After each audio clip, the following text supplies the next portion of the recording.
Right, so indeed, okay, welcome everyone.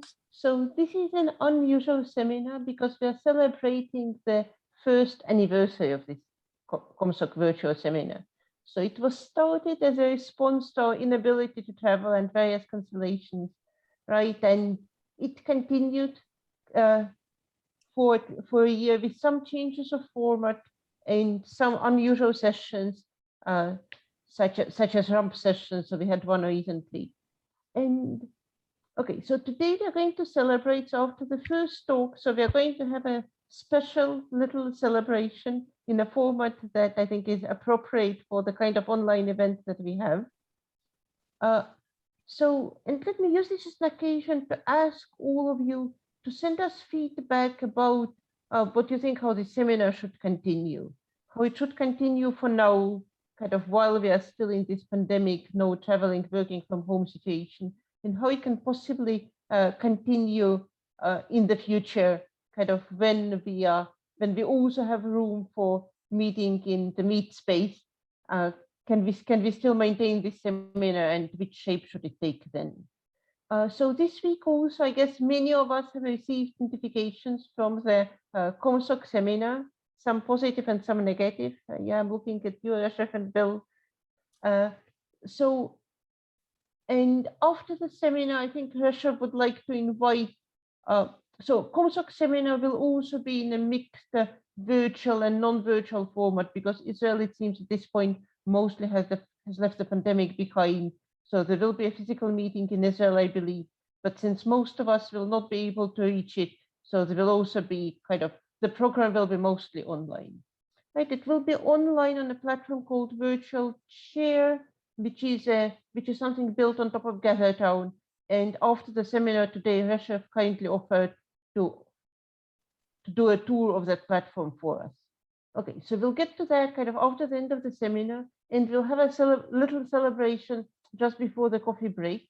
But for now, let me announce our first speaker.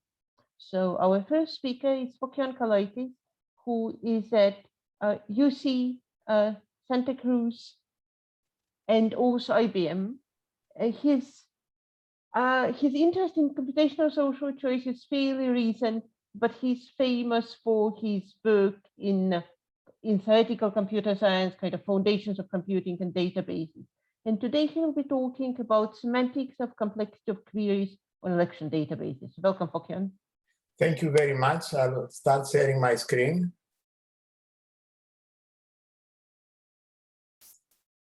I hope you can see my screen. Is that correct? Yeah. Well, thank you very much for this invitation. It is both a pleasure and an honor to be here, especially for this first anniversary of the video COMSOC seminar. And I'm delighted to be able to tell you something about this joint work with my colleagues Benny Kimmelfeld at Technion, Julia Stojanovic at New York University, and Muhammad Tibi at Technion, who's a student of Benny. The context we are discussing is elections where we have candidates and voters, and the voters cast their preferences in the form of total order on the candidates. So once we have this situation and we collect all these linear orders cast by the voters, we get what is called a profile, which is a vector of linear orders over the candidates. And then, as we all know, a voting rule maps this profile to a set of winners. We'll be focusing on positional scoring rules, where a score is assigned with every position.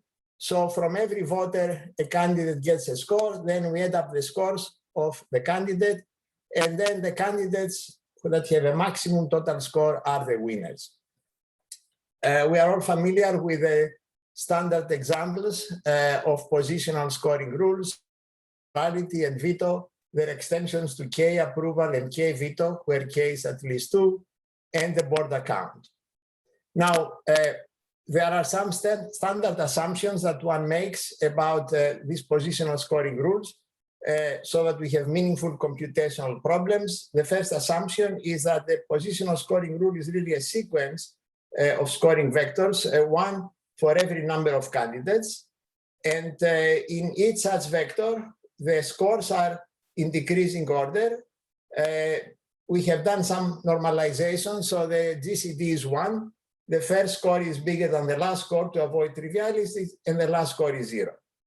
We're also going to assume that the rules are pure, which means that the scoring vector Rm plus 1 is obtained from the previous one by inserting a score in some position. And finally, that this function is efficiently computable. Now, the fact of the matter is that when one has an election with many candidates, some of the voters may do not have a complete ranking of the candidates. So the preferences of the voters may be incomplete. The case in point was the presidential election in the US last year, where the Democratic primary in the beginning had 23 candidates. Even for people following closely the election, it was very difficult to have a complete ranking of these 23 candidates. For a long time, partial orders have been used to model incompleteness. So every voter casts a partial order on the set of candidates. So instead of having a partial preference profile, a total preference profile, we have a partial preference profile where we have a vector of partial orders. And then we can talk about completions of such a partial preference profile, which is basically a set of total orders, each of which is obtained by completing, by extending the partial order that each voter has cast to a linear order on the candidates. And that takes us now to 2005, where in a very influential paper, Cognac and Lang introduced the notions of necessary winners and possible winners. So the definition is that if you have a partial preference profile and the candidate C, then C is a necessary winner if C is a winner in every completion. No matter what completion of its partial orders you take, C is going to be a winner. The dual concept of this is that of a possible winner, where you require that there is some completion, at least one completion in which C is a winner. These two notions give rise to two very natural algorithmic problems. Actually, they are a family of algorithmic problems parameterized by the positional scoring rule we use. So the necessary winner problem with respect to the rule asks, given a partial preference profile and the candidate, is this candidate a necessary winner? And dually, is the candidate a possible winner? So these notions were introduced by Cognac and Lang in 2005.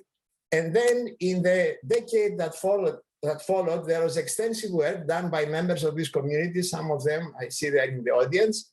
And a beautiful classification theorem was obtained as a result of all this. And this comes into two parts. As regards the necessary winner problem, no matter what positional scoring rule we use, this problem is always solvable in polynomial time.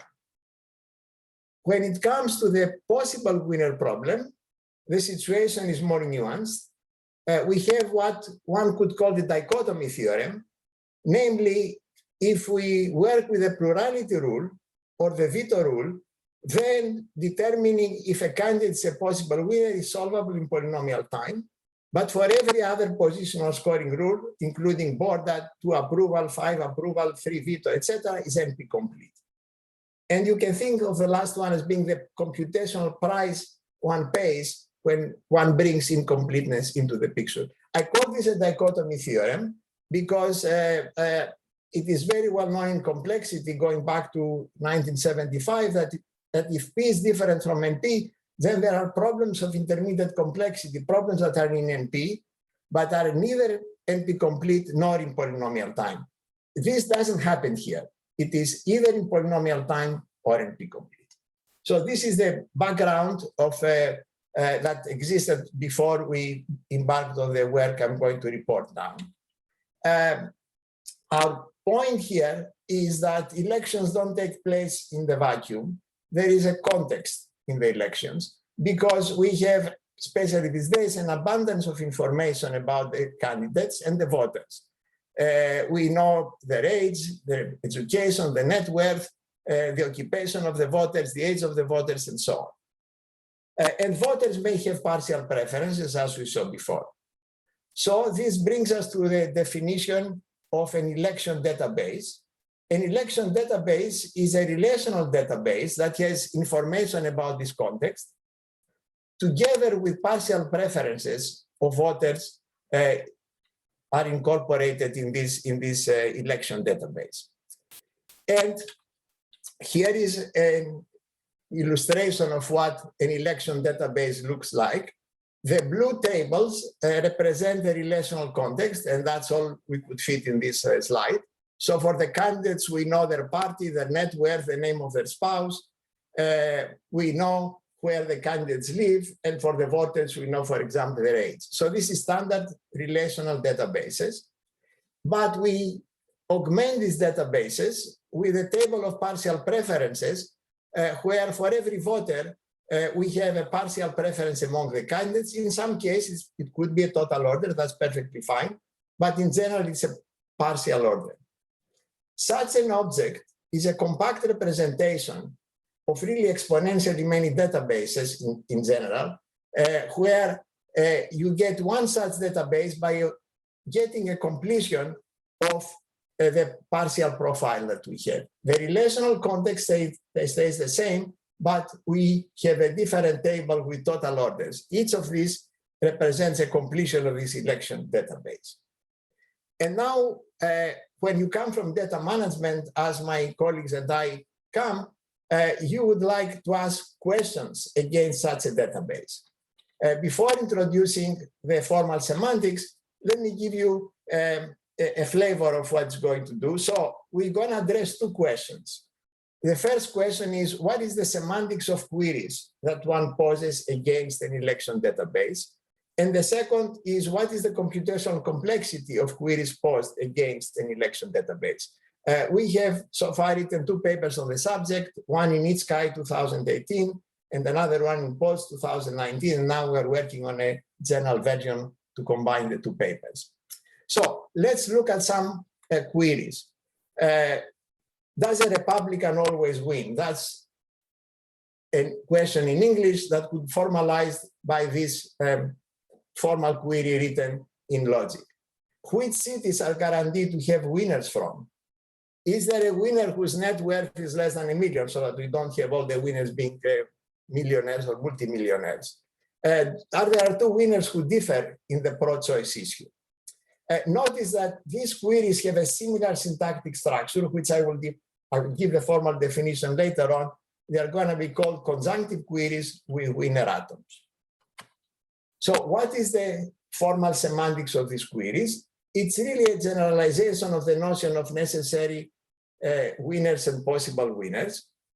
Remember, we start with an election database, which has many completions, one for each completion of the partial profile.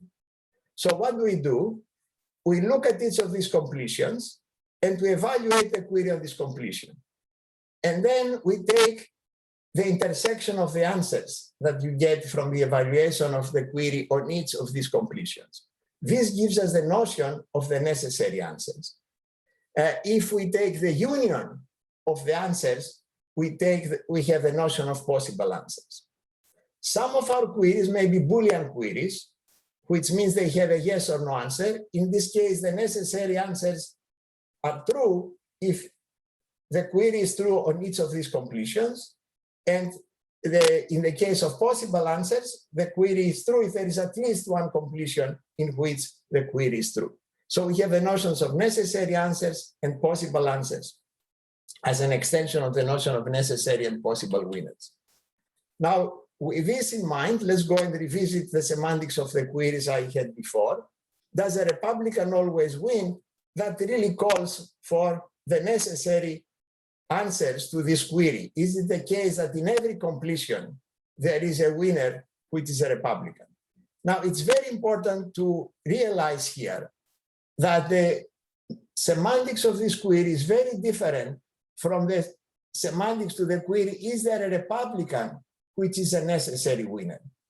To realize how different they are, consider the scenario in which we have no necessary winners, in which case, of course, the answer to the second query is no. Yet it is conceivable that in every completion, there is a Republican who is a winner, but it's not the same Republican across all completions. So the necessary answer of Q1 could be true, while the answer to the query on the right could be false. Which cities are guaranteed to have winners from? The description in English suggests we should take the necessary answers of this query. This query, is there a winner of net worth less than $1 million, can be equally meaningfully be given necessary and possible answer semantics. And similarly, there are two winners that disagree on the pro-choice issue, could be given necessary or possible answers. So you have here both semantics are meaningful. Now, this is the semantics part. What can we say about the complexity part? We are looking at something which in databases is called data complexity, which means all the parameters are fixed except for the data. In our case, this means we fix the query and we fix the voting rule. And then the input is an election database and some tuple. The tuple could be empty if the query is Boolean. And the question is, what is the necessary answers? What is the possible answer? Is this tuple a necessary answer? Is this tuple a possible answer? Notice that we have a family of decision problems, each pair consisting of a query and a voting rule gives rise to two decision problems, the necessary answers and the possible answers. So now we want to examine the semantics of the complexity of the queries. Let me formally introduce these queries. So a conjunctive query written in logic is an expression of this form. Existentially quantified variables exist to I applied to a conjunction of atoms where each phi is either a winner atom or an atom from the database, an assertion that a bunch of variables and constants belong to one of the relations. All the examples we saw before, together with these two, are in fact conjunctive queries. Let me say something in terms of the importance of this type of queries in databases. Conjunctive queries without the winner atom are arguably among the most frequently asked queries in databases. They are known as SPJ queries, select, project, join queries. And they are so fundamental that they are directly supported in SQL. The select from where clause of SQL was designed to expressly support this type of queries. So we have introduced the semantics of the queries. We have introduced the class of queries on which we're going to focus. And I'm going to give you now a sample of some of the results we have obtained.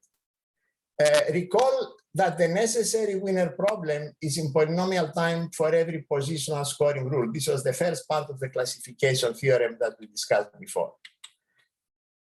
As regards plurality and rule, here the situation is more complicated. In effect, we have a fairly good dividing line that tells us that for some queries, conjunctive queries with winner atoms, the necessary answers are in polynomial time, but for others are co-NP complete. The precise statement is that if we have a conjunctive query whose winner atoms are pairwise disconnected, then the necessary answers are in polynomial time. But if a conjunctive query contains two connected winner atoms and no repeated ordinary relations, then the necessary answers of the query are co-NP complete. Of course, I haven't told you what connectivity means in this context. I will illustrate the notion with an example. So there is in databases, actually originated in logic 40 years ago, something called the Geifman graph, named after the logician Chaim Geifman, which, if you have a query like this, creates a graph. The nodes are the variables in the query, and two nodes are connected if they occur together in some atom. So that gives you the connected components of the query, and pairwise disconnected means that this, if you take any pair of winner atoms with different variables, then they live in different, the variables live in different connected components. So obviously, winner X, winner Y, relative XY is a connected query. And the theorem tells you that this is co-NP complete. The same for the second query, they are connected via a path of length 2. This query says, are there two candidates, and is there an issue in which one supports the issue and the other opposes the issue. On the other hand, when you look at the queries on the bottom, they are disconnected, and the theorem tells you they are computable in polynomial time. So we have a fairly clear dividing line about this. What happens beyond plurality and veto? Well, for this simple query, is there a winner who belongs in some set R, a Republican, say? This is going to be complete for every positional scoring rule other than plurality and veto. Remember, this query is in polynomial time for plurality and veto. When we go to queries like this, winner X, winner Y, TXY, this is going to be complete for all rules. It is connected in the sense that we saw before for plurality and veto, and the CONP completeness extends to all rules. What about the possible answers? Recall that the possible winner problem is NP complete for every positional scoring rule other than plurality and veto. So about the best we can do here is to see what happens to plurality and veto. Here we have some good news. For every conjunctive query, the possible answers with respect to plurality and veto are in polynomial time. This uses polynomial time algorithms that are based on an extension of the classical matching problem called polygamous matching. This was studied already in the late 60s, early 70s by Jack Edmonds and others. So I'm almost at the end. This is a summary of some of the complexity results. For the necessary winners, we have a dividing line between plurality and veto, a dividing line along this connectivity frontier. And for the possible winners, all we can say is that for plurality and veto, we have tractability for the possible answers. So in summary, we have introduced a new framework that brings relational database context into computational social choice.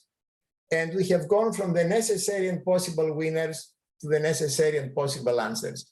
If there is a message to communicate, is that yes, we enriched the framework with context, but the context creates a computational price even for plurality and veto.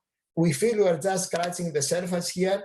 There is room for a much richer analysis. In databases, we have integrity constraints, such as key constraints, foreign key constraints, and we have not taken them into account so far. We can design more, we can formulate more sophisticated queries with multiple elections and or multiple voting rules and extensions to approval voting, and already Marcus and Jonas and Benny and another student are working along those lines. And thank you for your attention, and I want to thank my collaborators, Benny, Julia, and Mohammed. Thank you. Thanks, Phokion, for a great talk. Let's unmute and offer a round of applause to the speaker.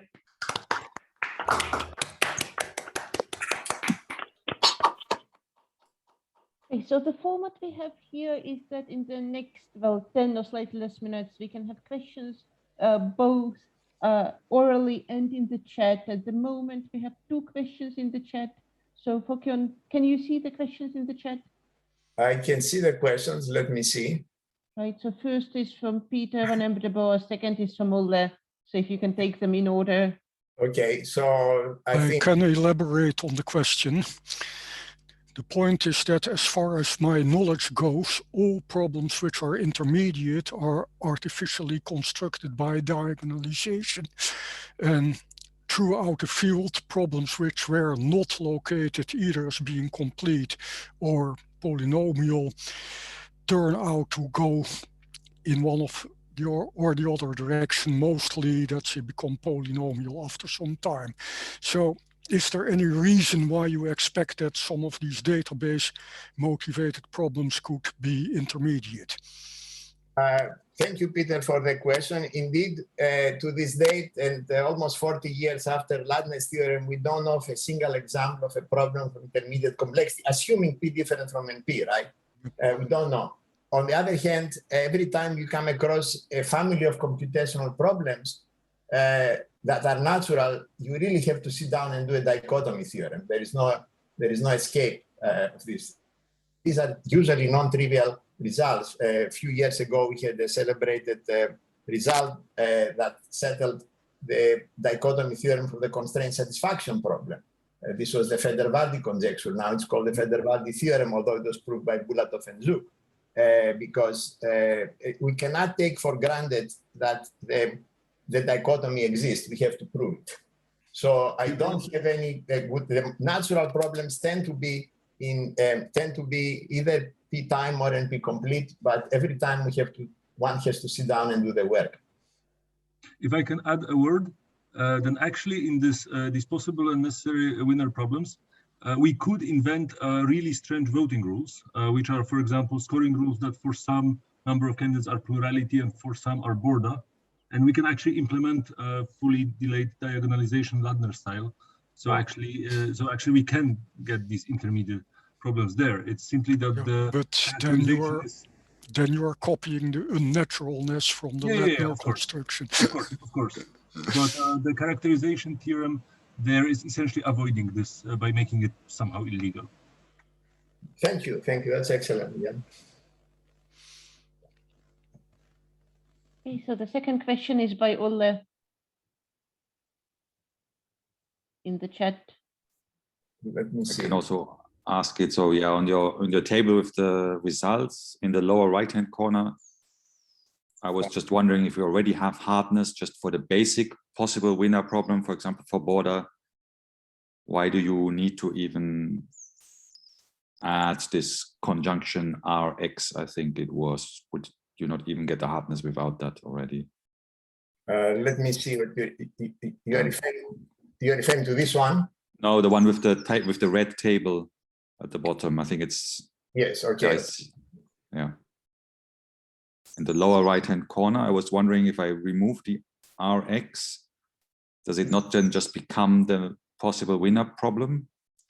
We already know. No, because this is a Boolean query. Mm-hmm. You see, there is always, if I drop, the query says, is there a completion? The possible answers to the query say, is there a completion in which a Republican is a winner?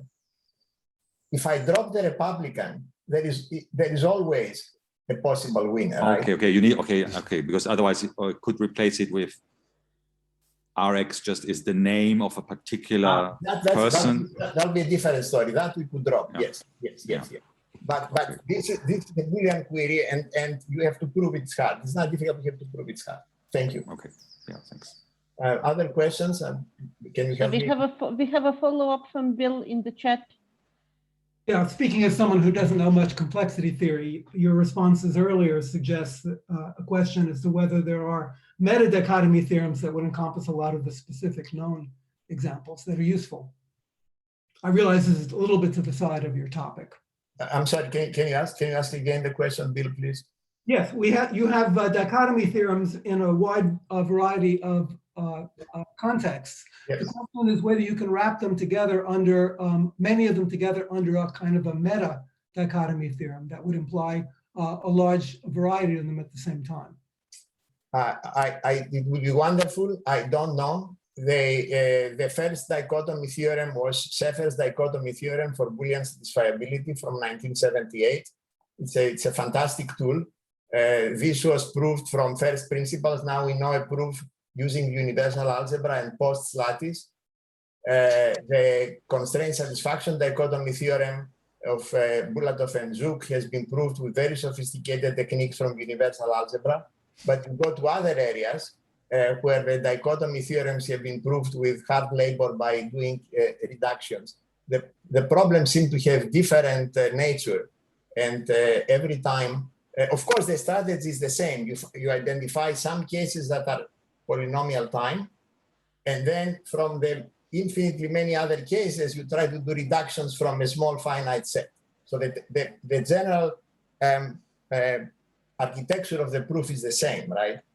But I don't see a unifying theme, given the variety of the problems we have, the variety of areas dichotomy theorems have come from.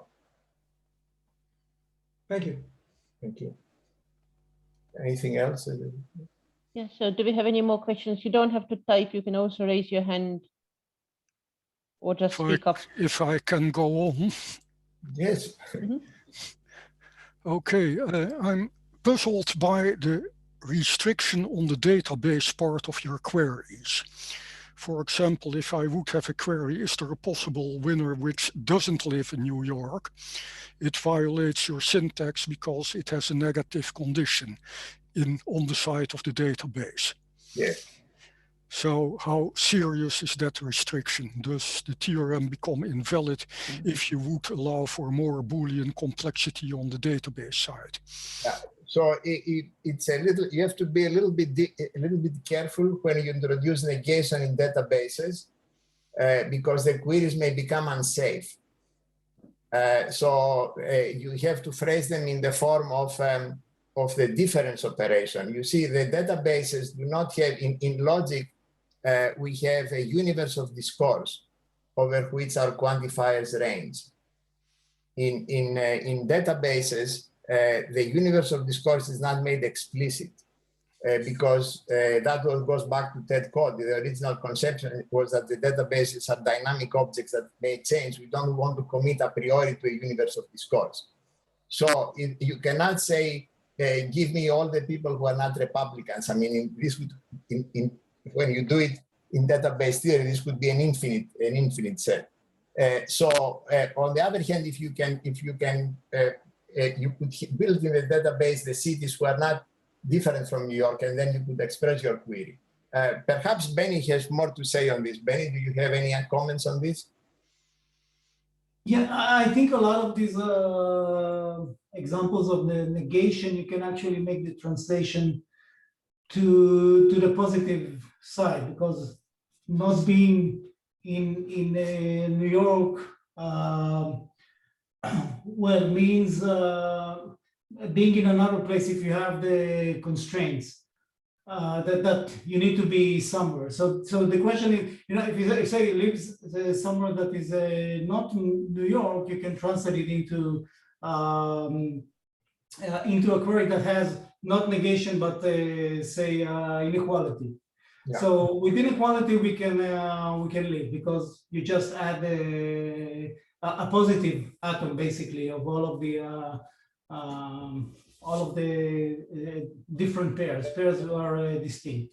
Yes, but if you have, for example, a disjunction, a winner which lives in New York or lives in Washington, D.C., that's also outside your syntax, but it looks perfectly safe. Yes. Peter, that was a simplification. All our results extend to unions of conjunctive queries. For the purpose of this talk, I just stuck with conjunctive queries. But basically, the results we have are for unions of conjunctive queries, the positive results. And I just stayed here with the conjunctive queries. We have the syntax a little bit simpler. What we have not addressed are queries that involve alternations of quantifiers. Okay. So that's a different story. That we're not covering. Okay. So let's perhaps stop here in the interest of time. So I see that there's another question from Rita in the chat, but I think it's directed at Piotr as much as at the speaker, so perhaps it can be discussed in the chat at a later point. Right, and so let's thank Phokion again.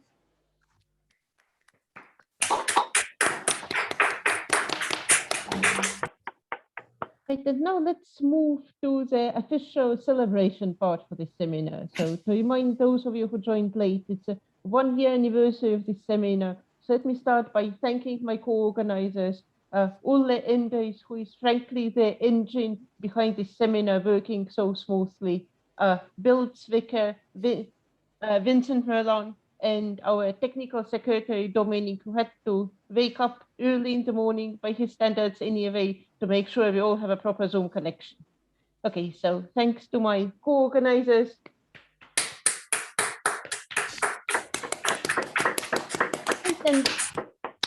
And now, since this is a birthday, we are going to have a cake. So welcome everyone. The very first COMSOC video seminar was on April 24th of 2020. So today marks our first anniversary. It was conceived as a stopgap measure given cancellations caused by the pandemic. I don't think most of us imagined that it would be serving that very same role a year later. At some point, of course, we all hope and expect something like normalcy to return. So one big question is, what should the future role of the seminar be? It seems like a good time to reflect on that on our first birthday. So would welcome your comments. More generally, the seminar's future, any comments you have about what we've been doing right, what we might try that's different, ideas, suggestions. One option would be to take the coffee break that's coming up and use it as an opportunity to discuss some of those questions if you have an interest in them. If you come up with anything you think would like to hear, by all means, email us, any one of the members of the steering committee, and we'll share your suggestions and ideas on the occasion of our first birthday. Meanwhile, it's time to celebrate our first birthday. So let me show you something here.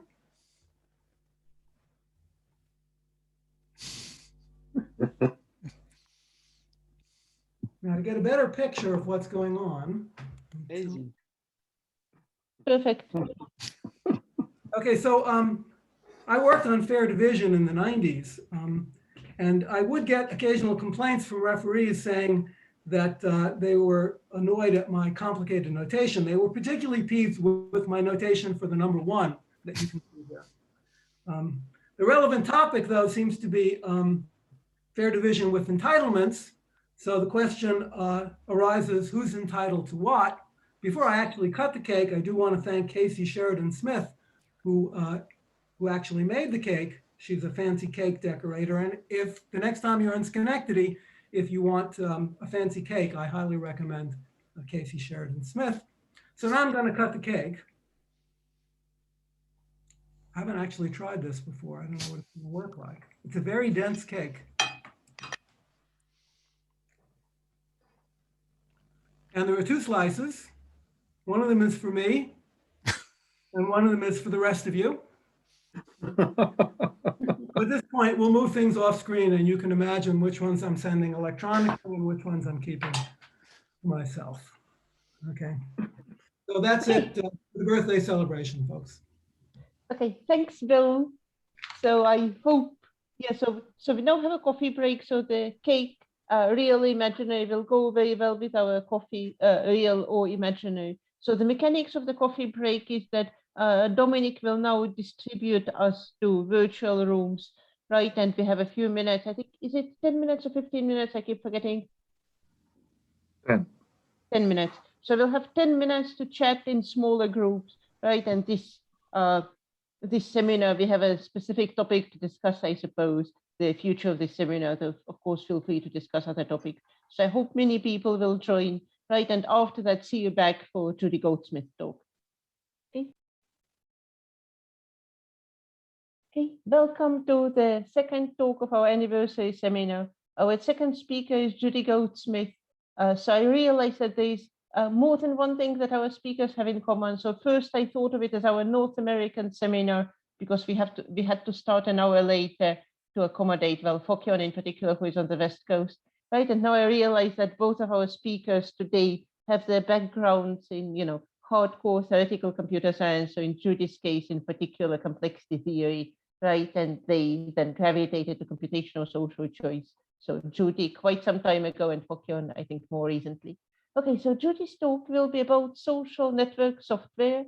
So it's joint work with a variety of authors, of which one other than Judy is in boldface, and Judy is going to explain that to us. Welcome. So, thank you. I'm honored to be here on the birthday. I could be talking about more complexity theoretic results, hoping to do that. Well, hoping my students will do that at the Dagstuhl meeting on coalition formation games. The work I'm talking about today is based on the dissertation work by my student, Patrick Shepard, who's going to be defending in the next couple of months, with joint work applying his software to a variety of different problems. So I'm going to start by reminding us that COMSOC has been touching on social networks from a variety of branches. And then I'll talk about some of the social networks projects that we've been working on. And finally, make an offer that we have made our software available for you all to use. So this is built on Umberto's paper about social choice and social networks. They're being used in coalition games, in matchings. In fact, one of my students, Kshitija Taiwati, has a paper that looks at the marriage problem over social networks, among other things. Opinion diffusion, strategic revelation of opinions, I'll talk about that a little bit, recommender systems, and so on. So clearly social networks play at least a supporting role in COMSOC. So I want to tell you about a kind of fun theoretical project we worked on, which was opinion diffusion in dynamic networks with strategic heterogeneous agents. I had to practice to say that in one breath. So opinion diffusion, we're looking at agents that have opinions over multiple issues. In the initial work we did, each opinion space is binary. And opinions get updated based on the neighborhood opinion. The network is dynamic because in this case, the network imposes new friends, and agents can choose, in ways I'll explain in a minute, to unfriend agents if they're not making them happy. Agents can also choose to reveal opinions on individual issues to individual friends. This work will be in Patrick's dissertation. We published it in a workshop at Asanam, and it's in our archive paper. So heterogeneous agents I didn't address. We looked at three types. The standard homophilic agents, those are happiest when everyone around them agrees. You're familiar with filter bubbles. Adversarial agents, which is a nice way of saying trolls, are happiest when they disagree with everybody. And heterophilic agents, which you don't see very often in the literature, are happiest when surrounded by a variety of opinions. Specifically, if opinion space is about 50-50 agreeing, disagreeing with them. So here's a picture. The orange are the trolls or adversarial agents, happiest with the no similarity. Homophilic agents with the most similarity, and heterophilic agents are happiest with a mix. So I mentioned opinion updating. If all of your friends are thinking purple, you might agree to think purple, or perhaps it's a stochastic process. And if sufficiently many neighbors are thinking purple, you have a probability of updating your opinion to purple. So we have three components. One is the threshold of neighbors that triggers a possible change. And that threshold can be simple count, or it could be the weight of the neighbors. If this is a stochastic process, there's some sort of probabilistic update. And finally, there's preferences about conformity. So in particular, if you're a troll and all of your friends think purple, then you might change to not purple just to be nasty, just to be adversarial. Whereas the homophilic and heterophilic agents are likely to, we model them as updating according to the majority or according to supermajority. So if a troll is surrounded by purple, it might just go not purple. Questions. Can you have negative edges? I believe the software supports that. In this particular set of experiments, we didn't use them. But that would be another way of getting at adversarialness. So yes, you could in your model. And I'm certainly hoping people will extend this work. So we ran some tests, fairly small networks, and only for 100 steps, because things that were going to converge pretty quickly. I want to mention that some of the networks we looked at with just the adversarial agents had this really cool phenomenon where they would come to consensus and then they would flip. They would oscillate opinions because, oh my God, everybody agreed with them. So they all switched and back and forth. The animations were great fun. We looked at what happened in both the topology of the network and opinion space. I'll start with topology. What we saw with our handcrafted policies, which at some point we're going to revisit, was if the heterophilic agents went to agree with the majority of their friends, then we saw the heterophilic agents spin off alone. They unfriended or got unfriended by all of their connections. Whereas the homophilic agents basically formed a clique that all agreed. And the adversarial agents formed a connected component, not quite as tightly connected. But if we let the heterophilic agents be a little bit more resistant to change, it turned out that some of them spun off and got isolated, and some of them held the network together. So we had a clique of homophilic agents.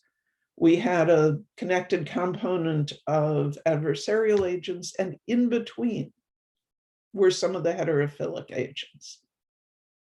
This image is one particular experiment, but this happened repeatedly.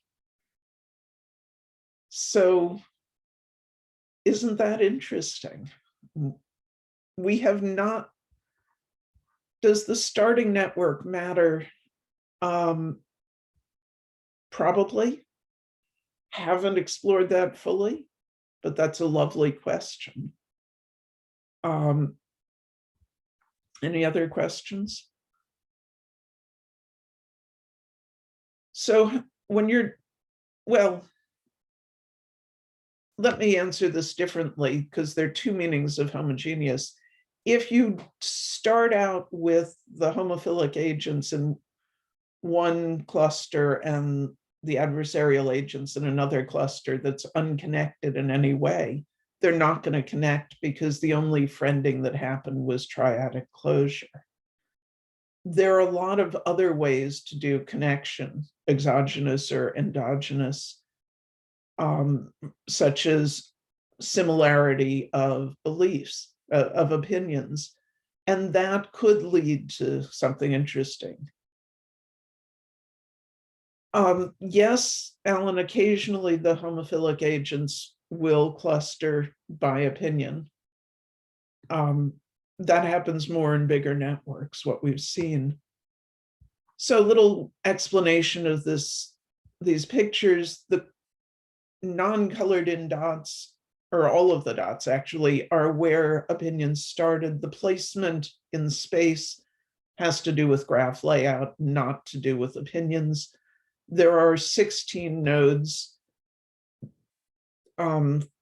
for 4 binary opinion issues, and they were randomly assigned to agents.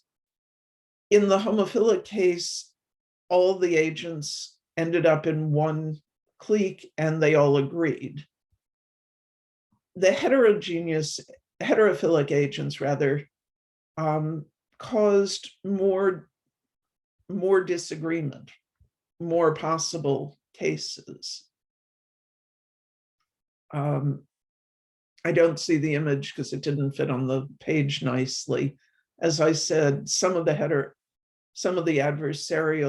the adversarial networks sometimes broke apart, sometimes alternated, and sometimes had more complex dynamics. But certainly the most mixed set of opinions, were from the networks that had heterophilic agents. No, the trolls clusters were not necessarily bipartite because they could change their opinions. They could flip back and forth. So just to point out the features that we were using, we had agents who had attribute vectors. They had utility based on their neighborhoods, their neighbors, or their current state, in this case, based on neighbors' opinions. We had updates to those attribute vectors, and we had actions. The edges could have weights. We didn't use that. They had masks. This had to do with what was revealed to neighbors. Eventually, in all of these experiments, everything got revealed, and edges can be added and deleted. We also had exogenous updates of opinions. That's the probabilistic update. Additional edges were added, and I will mention in the next project how exogenous changes can be put onto the utility functions. So I'm going to talk now about some of the stuff that we're currently doing, and I want to point out that with the actions, the software is completely compatible with machine learning of policies. What Patrick is working on right now is multi-agent reinforcement learning. So new projects, because this is the era of the pandemic, we've been looking at a pandemic model using multi-agent reinforcement learning. So in answer to Alan's question about the strategic revelation, yes, agents were strategic about what they shared. And that's exactly the sort of motivation, being strategic so as to not be unfriended. One could, for instance, be trying to manipulate opinions to change an election.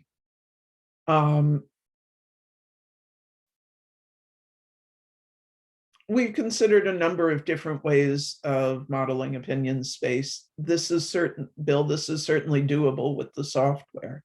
We have not done it yet. Going on to the pandemic model, and I'll save questions about that project for afterwards. We've got a susceptible, exposed, infected, and either recovered or still susceptible model. We're looking at both. We haven't added the vaccines, we will. We're doing machine learning to look at agent policies rather than at governmental policies. So what we've found so far in the multi-agent reinforcement learning for pandemic models is trying to decide when the governments should shut things down. We're looking at what needs agents take care of, going to jobs, going to the supermarket, or getting things, and whether they do this with or without masks. So we're particularly focused on masking and whether agents can find good policies that keep them safe without government interference. The answer seems to be no, by the way, but initial stages. So there's also governments that impose penalties. That's the exogenous change of utility functions. We have some really nice stuff going on with temporal locations and proximity in networks. This project is Patrick Shepard, Emery Hofbauer, who's a former student who is working on network generation algorithms for the most part and has done some really beautiful work on proximity networks that is compatible with the software. And I'll mention one of Emery's projects as well. And Angela Zhang, who is in high school and will be applying to colleges next year. You might want to recruit her. She is amazing. Another project working with a couple of social scientists. The social scientists are interested in when people confront somebody who makes a racist, or sexist, homophobic, or transphobic remark. Whether a bystander or even the person who is the target of that remark will say, hey, that's just not okay. Because it turns out if you say that to someone who makes a remark like that, they're less likely to in the future. Not uniformly, but. So these social scientists do actual human subjects experiments about this. And we conjecture that the willingness to confront can spread through social networks. It can spread if you see somebody confronting, if somebody tells you about a confrontation, or if you hear about it on social media. The psychology literature also says that there are other factors like self-image, feelings of identity, feelings of safety in the situation that affect whether somebody confronts. The work that we're doing is looking at this in the context of multiple overlaid networks.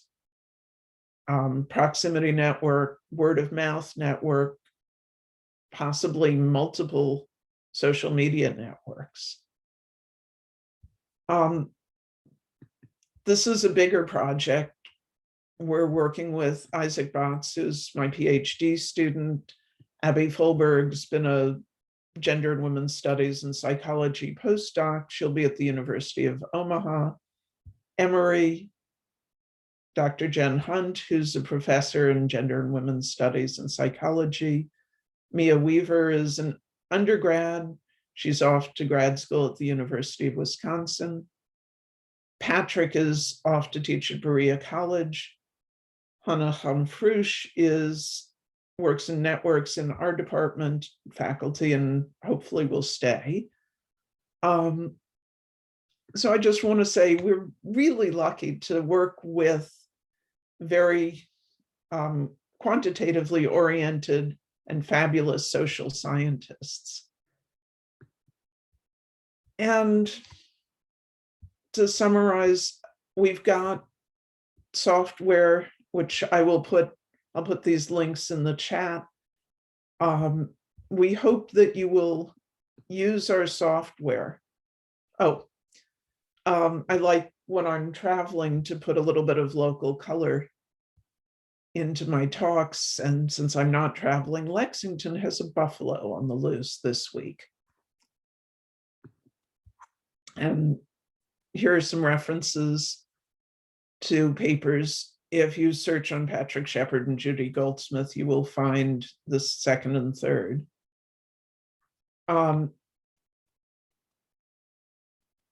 So trolls in this case are adversarial agents who get their utility from being surrounded by people with whom they disagree, in answer to Maria's question. So I will stop here. Okay, thanks, Judy. So let's do a round of applause for Judy. Very interesting talk, exciting model, exciting software. Okay, so Judy has done an amazing job answering questions during the talk, so I'm never able to multitask in this way. So do we have any further questions from Judy? Yes, I put a question in the chat and somehow Judy overlooked it. And that is, in all your examples, when people were agreeing or disagreeing, they were disagreeing on a single topic. But in your original model, you had a cube of multi-dimensional topics. So do you look in an update to all the topics at the same time, or do you cycle through the topics in some round-robin way or a randomized fashion? No, in answer to your question, and yes, you did put that in and I missed it. We average over all the topics in this particular work. I like the idea of cycling through in some way, but that's not what we've done. We simply add up the number of agreements and the number of disagreements over all the topics, with the caveat, and this was in the slide, but I didn't say it, that if some of the opinions are hidden, if you're masked, then those aren't counted. But if you cycle through, it will better accommodate the situation in the real world, that topics arise and fade away after a while, and then new topics arise, may be related, and people you were agreeing with suddenly start to diverge on a new topic. Well, we see some of that in the hiding and revealing. And one of the questions that we have argued about, because it's not clear to us what the right answer is what are you revealing? Are you opening the information? So I am going to share with you my color preference. And when that updates, you can still see that I am now thinking green instead of purple. Or have I shared with you a momentary window into where I am that does not get updated? So there are many variants that we can look at about this. And I agree that there are hotter topics. One of the things that you can do in the software is to vary the weight of a topic. So you can do that either statically. I really care about texture and not so much about color. Or you can do that temporally. So right now, pattern is hotter than texture. Okay, thanks. So short answer would be, good question. Okay. Yeah, thanks, Peter. Further questions? Right, so for those of you who haven't noticed, so Judy put a bunch of links in the chat where the... Actually, it's the same link 3 times, I think. Sorry. Well, I can see at least 2 different ones, eh? Yeah. So there's the cool demo. By the way, if you go to the demo, you have to click on it to see the infections. It took me a few minutes to figure that out.